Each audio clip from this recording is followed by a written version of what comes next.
বিসমিল্লাহির রহমানির রহিম। জন academy YouTube চ্যানেলের পক্ষ থেকে আপনাদের সবাইকে স্বাগত জানাচ্ছি। এইচএসসি হায়ার ম্যাথমেটিক্সের সরলরেখা চ্যাপ্টারের 3.2 অক্ষরপত্র প্রকাশনীর বইয়ের 4-এর 3 নাম্বার যে ম্যাথটা রয়েছে তা আমরা আলোচনা করব আমাদের 16 নাম্বার পর্বে। সো ম্যাথটা আমাদের বলা হচ্ছে, দেখাও যে এত এবং এত বিন্দু সংযোগ রেখাংশ অক্ষদ্বয় অর্থাৎ এক্স অক্ষ ওয়াই অক্ষকে সমান 3 ভাগে বিভক্ত করে। তাহলে এটা আমাদের একটা দেখানোর বিষয়। সমান 3টা ভাগে বিভক্ত করা মানে কি, সমত্রিখণ্ডন বিন্দু আমাদের দেখাতে হবে। আর সমত্রিখণ্ডন বিন্দু মানে প্রমাণ করা মানে কি, যে সরলরেখা যদি 1:2 এবং 2:1 অনুপাতে অন্তর্বিভক্ত করে তাহলে তারা হচ্ছে আমাদের সমান 3 ভাগে বিভক্ত করবে, অর্থাৎ সমত্রিখণ্ডন বিন্দু। এরপর সেকেন্ড আরেকটি বলা রয়েছে, এবং বিভাজন বিন্দুদ্বয়ের স্থানাঙ্ক নির্ণয় করতে হবে। অর্থাৎ এরা যে ত্রিখণ্ডন বিন্দুটা ছেদ করবে, প্রান্তবিন্দু দুটো ছাড়াও মাঝে যে দুটো পয়েন্ট থাকবে তাদের আমাদের স্থানাঙ্কটা বের করে নিয়ে আসতে হবে, তবেই আমাদের সমত্রিখণ্ডন বিন্দুর স্থানাঙ্ক বের করতে পারবো। সো এর বেসিকটা আমরা 4 নম্বর পর্বে আমরা করেছিলাম। সো এখন আমরা করার জন্য এটাতে চিত্র আঁকতে হবে। আমরা এক্স ওয়াই সমতলে এই বিন্দুগুলো চিত্র এঁকে আমরা ব্যাখ্যা করার চেষ্টা করব। যদি আমরা এক্স ওয়াই সমতলের চিত্রটা আঁকতে চাই তাহলে কীভাবে আমরা নিতে পারি। সাপোজ আমরা দেখাচ্ছি যে এক্স ওয়াই আমরা অক্ষ নিয়েছি, তো এখানে আমাদের প্লাস মাইনাস, যেহেতু আমরা এখানে কোথাও বিন্দুটা আমাদের পড়বে, আমরা ধরে নিচ্ছি এ বিন্দুটা এখানে আছে এবং বি বিন্দুটা হচ্ছে আমাদের এখানে কোথাও রয়েছে। এখন এরা এক্স অক্ষকে আমাদের পি বিন্দুতে সেট করেছে এবং ওয়াই অক্ষকে আরেকটা পয়েন্টে সেট করেছে, সেটা হচ্ছে ধরলাম কিউ পয়েন্টে সেট করেছে। তাই আমরা যেহেতু এখানে ধরে নিচ্ছি পি আর কিউ, তার মধ্যে একটা ভাষা লিখতে হবে। মনে করি এত এবং এত বিন্দুতে যথাক্রমে এ দ্বারা এবং বি দ্বারা চিহ্নিত করা হলো, এবং এ বি সরলরেখা এক্স অক্ষের সাথে পি বিন্দুতে এবং ওয়াই অক্ষের সাথে কিউ বিন্দুতে মিলিত হলো। তো জাস্ট এতটুকু আমরা ভাষা দিচ্ছি, জাস্ট মুখস্থ নয়, আমরা যে প্রশ্নগুলো রয়েছে তা দেখে দেখে আমরা লিখেছি। এখন আমরা কি জানি যে এক্স অক্ষের উপরে কি শূন্য, ওয়াই স্থানাঙ্ক শূন্য, আর ওয়াই অক্ষের উপরে কার এক্স স্থানাঙ্ক শূন্য, অর্থাৎ এক্স অক্ষের উপরে কোটি শূন্য আর ওয়াই অক্ষের উপরে ভুজ শূন্য। তো সেই বিষয়টা আমরা ভাষা দিয়ে লিখব। তো এখন আমাদের কাজটা হচ্ছে আমাদের কি বের করতে হবে, এই যে সমদ্বিখণ্ডন বিন্দু রয়েছে এপি এবং কিউ বিন্দুটা এটা কত অনুপাতে বিভক্ত করে, এইটা আমাদের দেখাতে হবে। প্রশ্নতে বলা হচ্ছে কি, যে 3 ভাগে বিভক্ত করে। 3 ভাগে বিভক্ত করা মানে কি, আমাদের এটা অনুপাতটা একটা 2:1 এবং 1:2 অনুপাতে যদি আমরা দেখাতে পারি তাহলে আমাদের সমত্রিখণ্ডন বিন্দু হবে। সো তার কারণে আমরা ধরে নিব পি বিন্দুটাকে কত অনুপাতে বিভক্ত করেছে, যেহেতু জানা নাই সেক্ষেত্রে আমরা ধরে নেই একটা এম আর এন অনুপাতে বিভক্ত করেছে। তাই বলবো যে পুনরায় মনে করি পি বিন্দু এ বি সরলরেখাকে m:n অনুপাতে অন্তর্বিভক্ত করেছে। এখন যেহেতু আমাদের অন্তর্বিভক্ত করেছে, আমরা অন্তর্বিভক্ত করার জন্য আমরা কি এক্স স্থানাঙ্ক বের করতে পারি, ওয়াই স্থানাঙ্ক আমরা বের করতে পারি। সো এখানে আমরা কোন স্থানাঙ্কটা আমরা জানা, এক্স স্থানাঙ্ক জানা না ওয়াই স্থানাঙ্ক জানা। আমরা পি বিন্দুর ক্ষেত্রে আমরা ওয়াই স্থানাঙ্কটা 0 আমরা জানি, তার মানে এর ওয়াই স্থানাঙ্ক দিয়ে আমরা কিন্তু অনুপাদের মানটা বের করে নিয়ে আসতে পারবো। তো আমরা বলবো অতএব ওয়াই স্থানাঙ্কটা ইকুয়াল, অর্থাৎ ওয়াই স্থানাঙ্ক 0 ইকুয়ালস টু এ অনুপাত দুইটা এম প্লাস এন হবে। তাহলে এম ইন্টু আমাদের কি দিতে হবে, সো এম ইন্টু প্রথম যে স্থানাঙ্কটা রয়েছে আমাদের দ্বিতীয় স্থানাঙ্কটা, আমাদের এখান থেকে ভালো করে খেয়াল করুন আমরা কিভাবে স্টার্ট করব। মূলত এই বিষয়গুলো না বোঝার জন্য স্টুডেন্টরা ভুল করে থাকে। সো আমাদের এখানে কোটির সাহায্যে যদি করবো, এটা আমাদের প্রথম স্থানাঙ্ক, এটা দ্বিতীয় স্থানাঙ্ক। তো এক্ষেত্রে আমাদের কি হবে, যে প্রথম এটা হচ্ছে দ্বিতীয়, তার মানে এম ইন্টু দ্বিতীয়টার কোটি, কারণ এখানে কোটি নিয়ে কাজ করতেছি।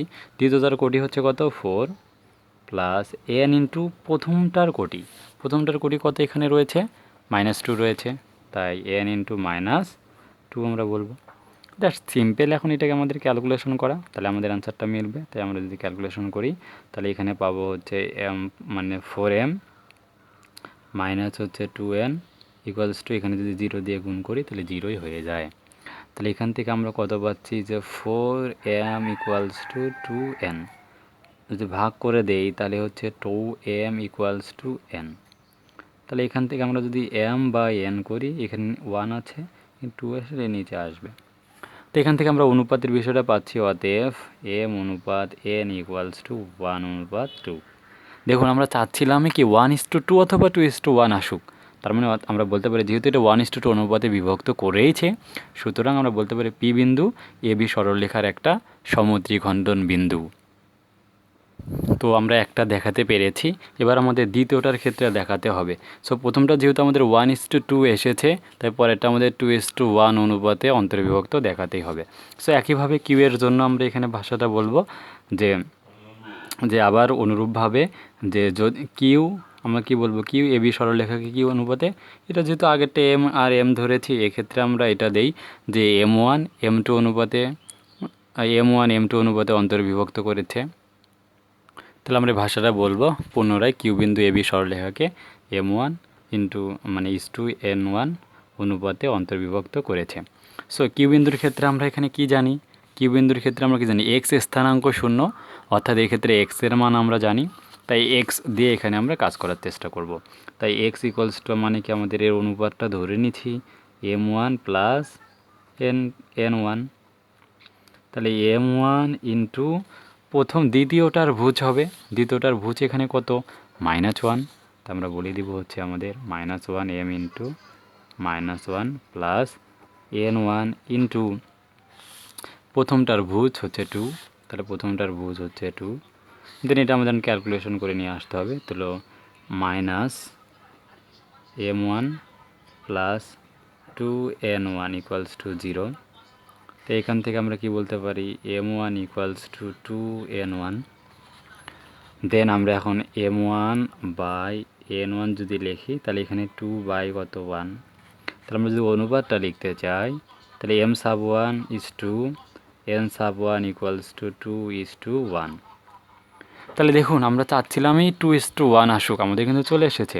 তাই আমরা বলবো কিউ বিন্দু এবি সরলরেখার একটি সমদ্বিখণ্ডন বিন্দু। তাহলে আমরা পেয়ে গেলাম পি এবং কিউ বিন্দু পেয়ে গেছি। তারা আমাদের প্রথম স্টেপ যেটা প্রমাণ করতে বলছে, দেখাও যে এরা সমত্রিখণ্ডন বিন্দু বা 3 ভাগে বিভক্ত করে। সো আমরা এখানে কিন্তু পি এবং কিউ দুইটা আমরা পেয়েছি, তা আমাদের অর্থাৎ দিয়ে লিখতে হবে, বা সুতরাং অক্ষরেখা দ্বারা সরলরেখাটিকে সমান 3 ভাগে বিভক্ত করে দেখানো হলো। তো আশা করব আপনার ভাষাটাও সুন্দরভাবে লিখতে পারবেন।